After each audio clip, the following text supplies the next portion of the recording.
ಸತ್ಯವಚನ ಭೂಮಿಗೆ ಬಂದ ವಚನ ವಚನ ಸತ್ಯವಚನ ಭೂಮಿಗೆ ಬಂದ ವಚನ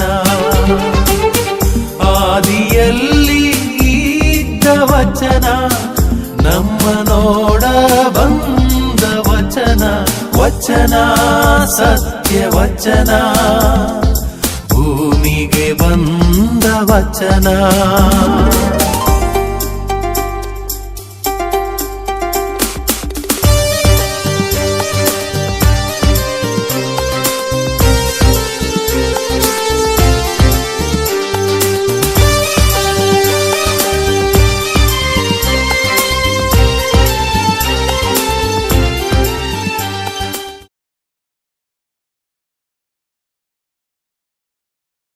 ಪಿತನ ಸುತನ ಮತ್ತು ಪವಿತ್ರ ಆತ್ಮನ ನಾಮದಲ್ಲಿ ಆಮೆನ್. ಪ್ರಿಯ ಸಹೋದರ ಸಹೋದರಿಯರೇ, ಜೀವನದ ಕಷ್ಟ ಕಾಲದಲ್ಲಿ ಮನುಷ್ಯನು ಒಬ್ಬಂಟಿಗನಾದಾಗ ಆತನ ಮನಸ್ಸಿನಲ್ಲಿ ಮತ್ತು ಹೃದಯದಲ್ಲಿ ಅವನು ಪಡುವಂತಹ ಯಾತನೆಗಳಿಗಿಂತ ಶ್ರೇಷ್ಠ ಯಾತನೆ ಬೇರೊಂದಿಲ್ಲ.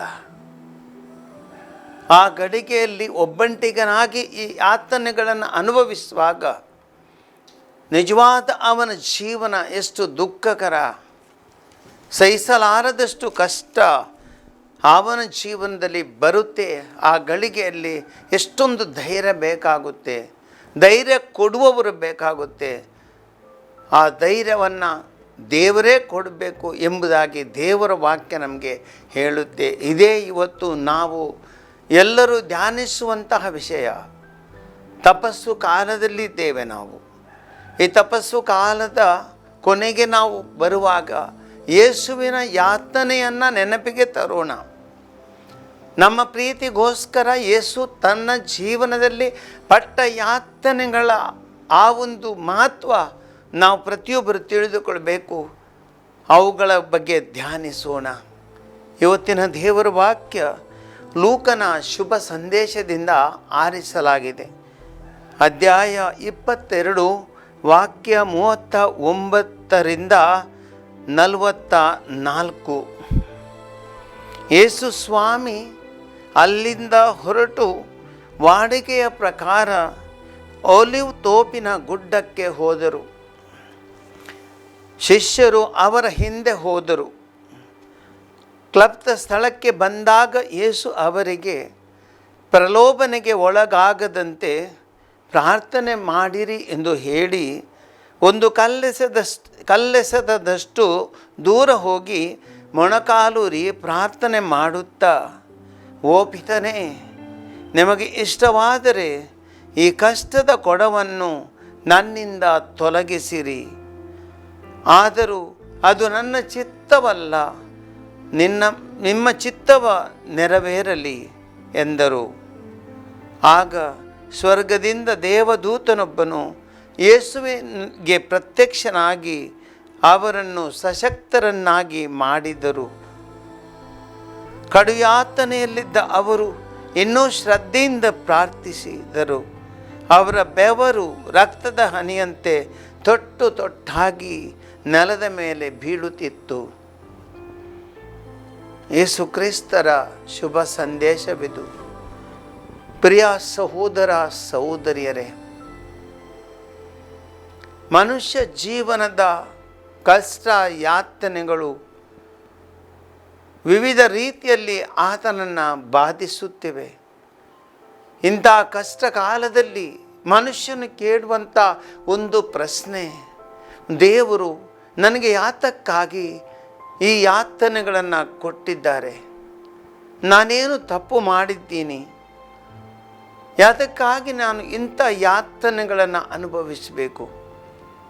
ಸಹೋದರ ಸಹೋದರರೇ, ಅದಕ್ಕೆ ಉತ್ತರವೇನು?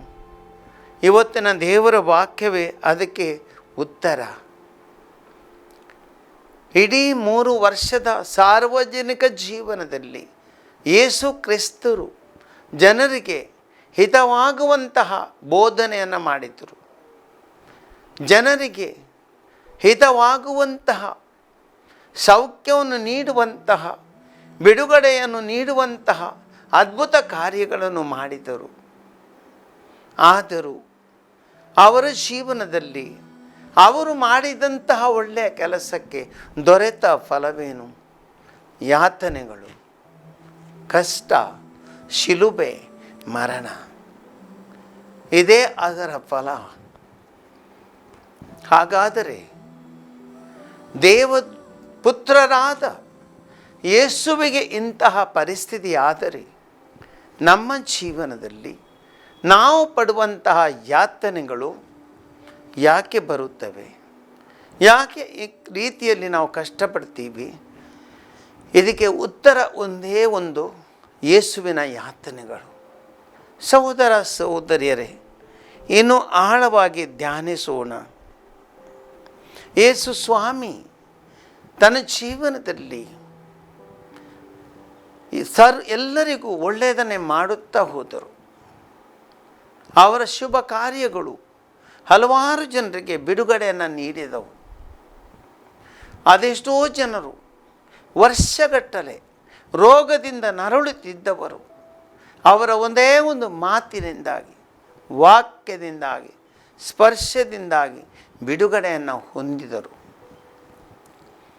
ಆದರೆ ಎಲ್ಲರಿಗೂ ಒಳ್ಳೆಯದನ್ನು ಮಾಡಿದಂತಹ ಯೇಸು ತನ್ನ ಸ್ವಂತ ಜೀವನದಲ್ಲಿ ಆ ಕೊನೆ ಗಳಿಗೆಯಲ್ಲಿ ಹಲವಾರು ಯಾತನೆಗಳನ್ನು ಅನುಭವಿಸಬೇಕಾಯಿತು. ತಾನು ಇಂತಹ ಯಾತನೆಗಳನ್ನು ಸಹಿಸಬೇಕು. ಇದು ದೇವರ ಇಚ್ಛೆ, ತನ್ನ ತಂದೆಯಾದ ದೇವರ ಇಚ್ಛೆ. ಇದನ್ನು ತಪ್ಪಿಸಲಿಕ್ಕೆ ಸಾಧ್ಯವಿಲ್ಲ ಎಂದು ಯೇಸು ಚೆನ್ನಾಗಿ ಅರಿತಿದ್ದರು. ಇದನ್ನು ಅರಿತೇ ಯೇಸು ಕ್ರಿಸ್ತರು ಆ ಕೊನೆಯ ಗಳಿಗೆಯಲ್ಲಿ, ಆ ಒಂದು ಕಷ್ಟ ಕಾಲದಲ್ಲಿ ಅವರು ಆ ಜೆರೂಸಲೇಮಿನ ಆ ಒಂದು ತೋಪಿಗೆ ಅವರು ಹೋದರು. ಅಲ್ಲಿ ಮೊಣಗಾಲೂರಿ ನೆಲಕ್ಕುರುಳಿ ದೇವರಾದ ತಂದೆಯೊಡನೆ ಅವರು ಪ್ರಾರ್ಥಿಸಿದರು. ಸಹೋದರ ಸಹೋದರಿಯರೇ, ತಮ್ಮ ಜೀವನದಲ್ಲಿರುವ ಈ ಯಾತನೆಗಳಿಗೆ ಯೇಸು ಒಂದು ಉತ್ತರವನ್ನು ಹುಡುಕಲು ಪ್ರಯತ್ನ ಪಟ್ಟರು. ತನ್ನ ಯಾತನೆಗಳನ್ನು ತನ್ನನ್ನು ಪ್ರೀತಿಸುವ ತನ್ನ ತಂದೆಯಾದ ದೇವರೊಡನೆ ಅವರು ಹಂಚಿಕೊಂಡರು. ತನ್ನ ಆ ಕೊನೆ ಗಳಿಗೆಯ ಆ ಒಂದು ಹೃದಯದ ನೋವು, ಯಾಕೆಂದರೆ ಯೇಸು ಕ್ರಿಸ್ತರ ಜೀವನದಲ್ಲಿ ಮುಂದೆ ಏನಾಗಲಿದೆ, ತಾನು ಈ ರಾತ್ರಿ ಆಲಿವ್ ತೋಟದಲ್ಲಿ ಅವರಿದ್ದರು, ಅದರ ಮುಂದಿನ ಘಟನೆಗಳೇನು, ಅವರ ಬಂಧನ, ಅವರ ತನಿಖೆ, ಮುಂದೆ ಅವರಿಗೆ ನೀಡುವಂತಹ ಶಿಲುಬೆ, ಆ ಕೊರಡೆಯ ಏಟುಗಳು, ಆ ಶಿಲುಬೆಯನ್ನು ಹೊತ್ತುಕೊಂಡು ಹೋಗುವ ದಾರಿ, ಆ ಶಿಲುಬೆಯ ದಾರಿಯಲ್ಲಿ 7 ಬೀಳುಗಳು, ಅವರು ತಿನ್ನಬೇಕಾದ ಹೊಡೆತಗಳು, ಅದೇ ರೀತಿ ಕಲ್ವಾರಿ ಬೆಟ್ಟದಲ್ಲಿ ಆ ಶಿಲುಬೆಯಲ್ಲಿ ತನ್ನ ಮರಣ, ತನ್ನ ಕೈ ಮತ್ತು ಕಾಲುಗಳಿಗೆ ಬಡಿಯುವಂತಹ ಮೊಳೆಗಳು, ಆ ಮೊಳೆಗಳಿಂದ ಉಂಟಾಗುವ ಗಾಯಗಳಿಂದ ಚಿಮ್ಮುವ ರಕ್ತ,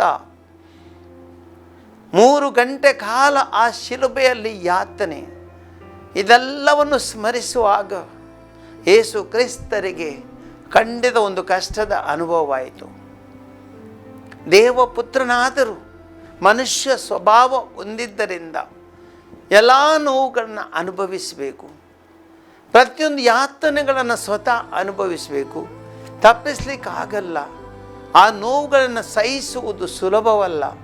ಆದರೂ ತಪ್ಪಿಸಲಿಕ್ಕೆ ಆಗದಂಥ ಈ ಪರಿಸ್ಥಿತಿಯಲ್ಲಿ ತಾನೇನು ಮಾಡಲಿ, ಯಾರ ಬಳಿಗೆ ಹೋಗಲಿ? ಬೇರೆಲ್ಲಿಗೂ ಅವರು ಹೋಗಲಿಲ್ಲ. ತನ್ನ ತಂದೆಯಾದ ದೇವರ ಬಳಿಗೆ ಹೋದರು, ಪ್ರಾರ್ಥನೆಯಲ್ಲಿ ತೊಡಗಿದರು. ಸಹೋದರ ಸಹೋದರಿಯರೇ, ಈ ಒಂದು ಪಾಠ ನಮಗೆಲ್ಲರಿಗೂ ಈ ತಪಸ್ಸು ಕಾಲದಲ್ಲಿ ಬಹಳ ಮುಖ್ಯ. ಪ್ರತಿಯೊಬ್ಬರಿಗೆ, ನನಗೆ ಮತ್ತು ನಿಮಗೆ ಜೀವನದಲ್ಲಿ ಕಷ್ಟಗಳು ಬರುತ್ತವೆ. ಹಲವಾರು ಬಾರಿ ನಮ್ಮ ಜೀವನದಲ್ಲಿ ನಾವು ಎದುರಿಸುವಂಥ ಕಷ್ಟಗಳು, ಯಾತನೆಗಳು ನಮ್ಮ ತಪ್ಪಿಗೆ ಅಲ್ಲ. ಹಲವಾರು ಬಾರಿ ನಾವು ಮಾಡುವ ಒಳ್ಳೆಯ ಕಾರ್ಯಗಳಿಗೆ ನಾವು ಕಷ್ಟಗಳನ್ನು ಅನುಭವಿಸಬೇಕು. ಹಲವಾರು ಬಾರಿ ಇತರರ ಹಿತಕ್ಕಾಗಿ ನಾವು ಕಷ್ಟಪಡಬೇಕು. ಆ ನೋವುಗಳನ್ನು ನಾವು ಉಣ್ಣಬೇಕು, ಅವುಗಳನ್ನು ಅನುಭವಿಸಬೇಕು. ಹಲವಾರು ಬಾರಿ ಜೀವನದಲ್ಲಿ ಇದರಿಂದ ತಿರಸ್ಕರಿಸಲ್ಪಡಬೇಕು. ಇದೆಲ್ಲ ಯೇಸುವಿನ ಶಿಷ್ಯರಿಗೆ ನಮಗಿರುವ ದಾರಿ. ಆದರೆ ಸಹೋದರ ಸಹೋದರಿಯರೇ, ಇದರಿಂದಾಗಿ ನಮ್ಮ ಜೀವನದಲ್ಲಿ ನಾವು ಕಲಿಯುವಂಥ ಪಾಠವೇನು? ಯೇಸು ಕ್ರಿಸ್ತರು ಇಂಥ ಒಂದು ಸನ್ನಿವೇಶದಲ್ಲಿ ತನ್ನ ತಂದೆ ಬಳಿಗೆ ಹೋಗುತ್ತಾರೆ. ಆ ಕೊನೆಯ ಗಳಿಗೆ ಒಲಿವ್ ತೋಟಕ್ಕೆ ಕಾಲಿಡುತ್ತಾರೆ. ಅಲ್ಲಿ ಹೋಗಿ ತನ್ನ ಶಿಷ್ಯರೊಡನೆ ಪ್ರಾರ್ಥನೆಯಲ್ಲಿ ತೊಡಗುತ್ತಾರೆ. ನೆಲ ಕುರುಳಿ ಸಾಷ್ಟಾಂಗವಾಗಿ ತನ್ನ ತಂದೆಯ ಮುಂದೆ ಅವರು ಪ್ರಾರ್ಥಿಸ್ತಾರೆ. ಇಂತಹ ಒಂದು ಅನುಭವ ಯೇಸುವಿನ ಜೀವನದಲ್ಲಿ ನಾವು ನೋಡುತ್ತೇವೆ. ಸಹೋದರ ಸಹೋದರಿಯರೇ, ಯೇಸು ಕ್ರಿಸ್ತರು ನಮಗೆ ಕಲಿಸುವಂಥ ಪಾಠವಿದು.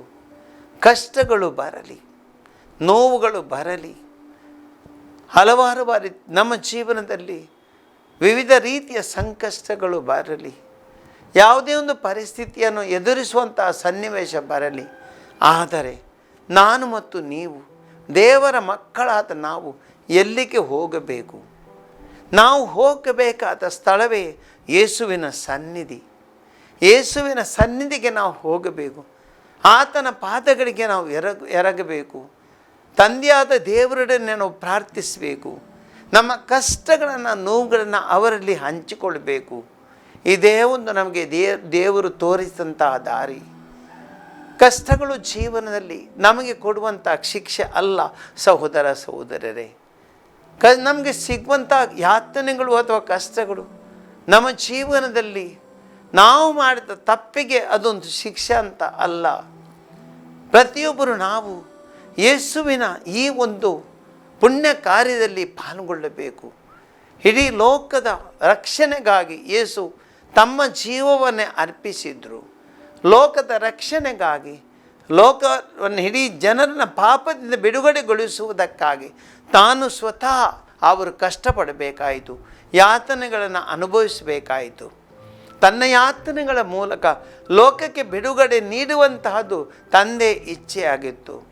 ಹಾಗಾದರೆ ಸಹೋದರ ಸಹೋದರರೇ, ನನ್ನ ಮತ್ತು ನಿಮ್ಮ ಜೀವನದಲ್ಲಿ ದೇವರ ಇಚ್ಛೆ ಏನು? ನಾವು ಅನುಭವಿಸುವಂಥ ಕಷ್ಟಗಳು, ನಮ್ಮ ಜೀವನದಲ್ಲಿ ಎದುರಿಸುವಂಥ ಸಂಕಷ್ಟಗಳು, ನಾವು ಪಡುವ ಯಾತನೆಗಳು, ಇವೆಲ್ಲವೂ ದೇವರು ನಮಗೆ ಕೊಟ್ಟಂಥ ಒಂದು ಕಾಣಿಕೆ. ನಾವು ಪಡುವ ಯಾತನೆಯಿಂದ, ನಮ್ಮ ಕಷ್ಟಗಳಿಂದ ಆ ನೋವು ಅನುಭವಿಸುವಾಗ ಅದರ ಫಲ ಜನರಿಗೆ ಸಿಗಬೇಕು. ಯೇಸು ಕ್ರಿಸ್ತರ ಆ ಒಂದು ಕಷ್ಟಗಳಿಂದಾಗಿ, ಯಾತನೆಗಳಿಂದಾಗಿ ಲೋಕಕ್ಕೆ ಹೇಗೆ ಬಿಡುಗಡೆ ಸಿಕ್ಕಿತು, ಅದೇ ರೀತಿಯಲ್ಲಿ ನನ್ನ ಮತ್ತು ನಿಮ್ಮ ಸಂಕಷ್ಟಗಳಿಂದ ಲೋಕದಲ್ಲಿ ಇತರರಿಗೆ ಬಿಡುಗಡೆಯನ್ನು ನಾವು ಸಿಗಲು ಅದನ್ನು ಸಮರ್ಪಿಸಬೇಕು. ಇದುವೇ ಅದರ ಉದ್ದೇಶ.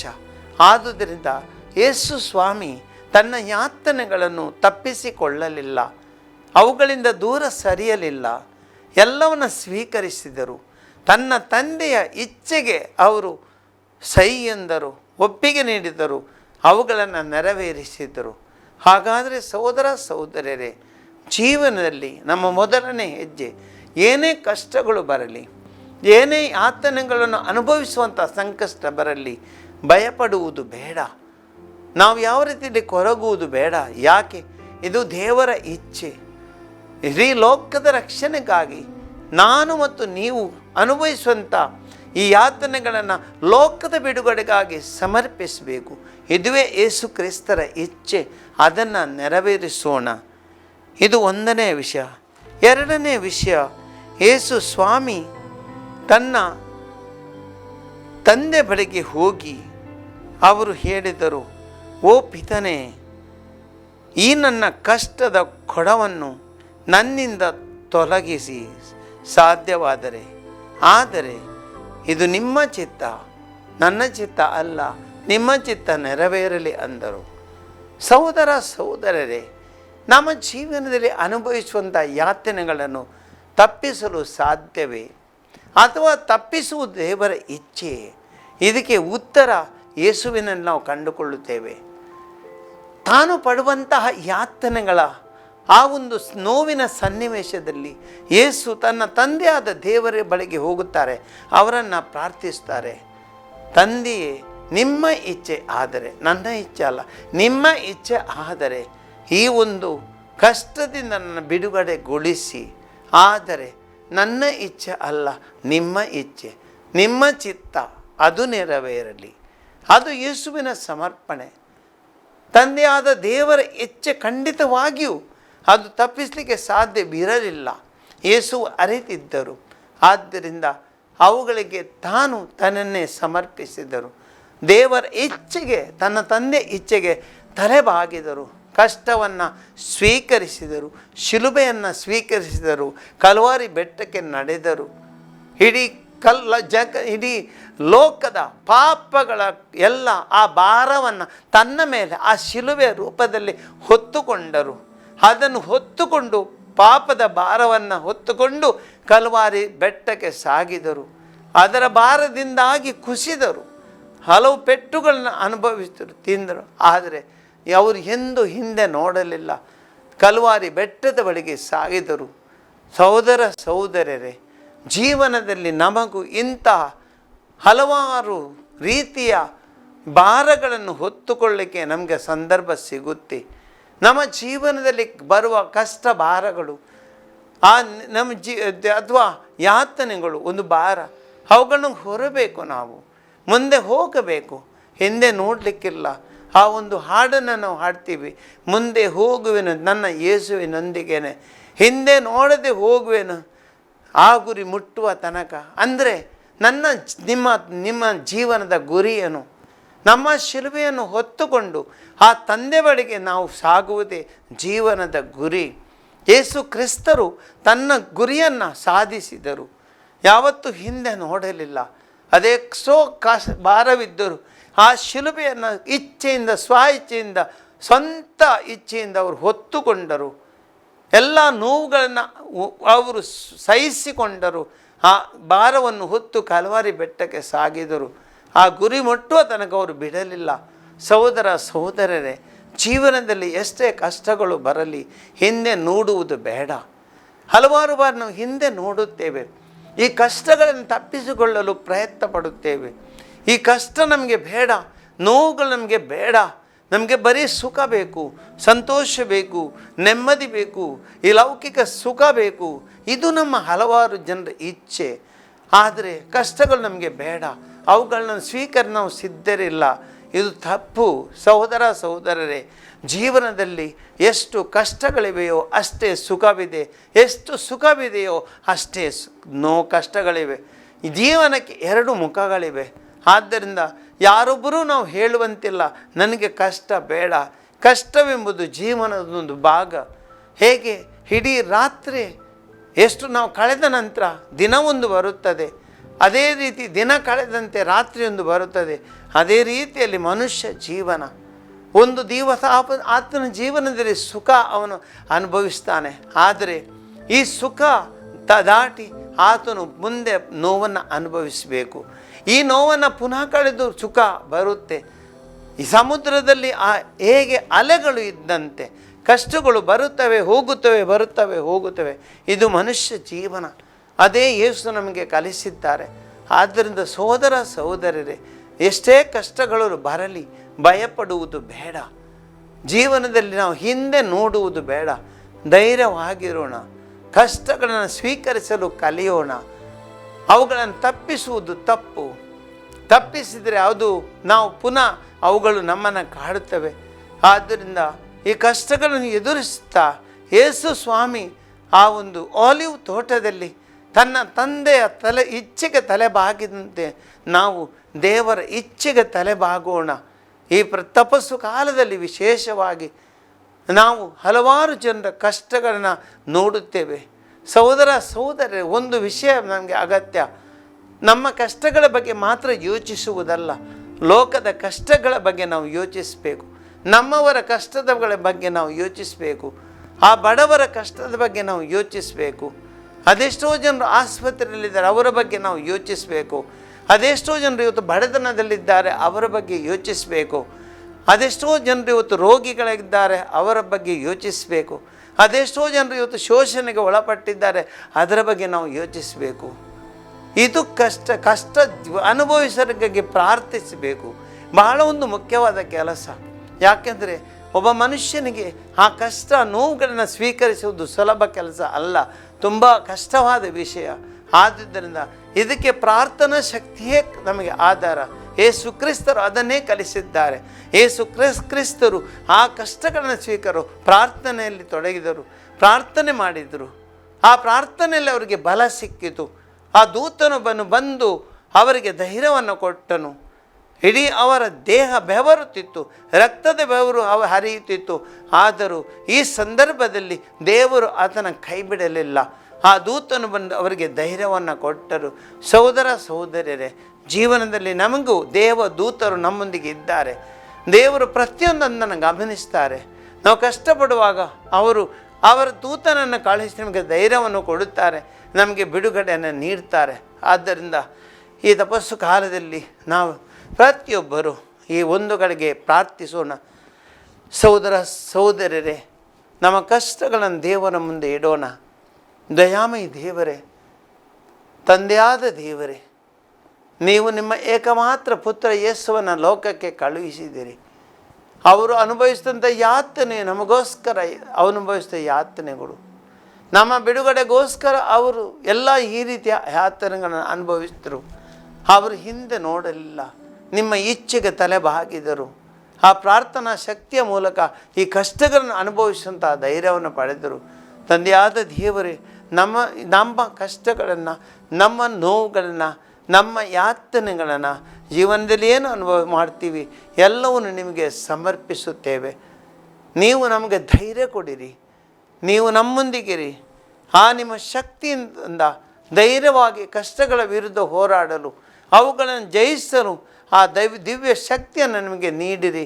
ನಿಮ್ಮಂತೆ ಆ ಶಿಲುಬೆಯ ತನಕ, ಗುರಿ ಮುಟ್ಟುವ ತನಕ ನಾವು ಮುಂದೆ ಹೋಗಲು ಆ ಧೈರ್ಯವನ್ನು ಕೊಡಿರೆಂದು ನಾವು ನಿಮ್ಮಲ್ಲಿ ಪ್ರಾರ್ಥಿಸ್ತೇವೆ. ಆಮೆನ್.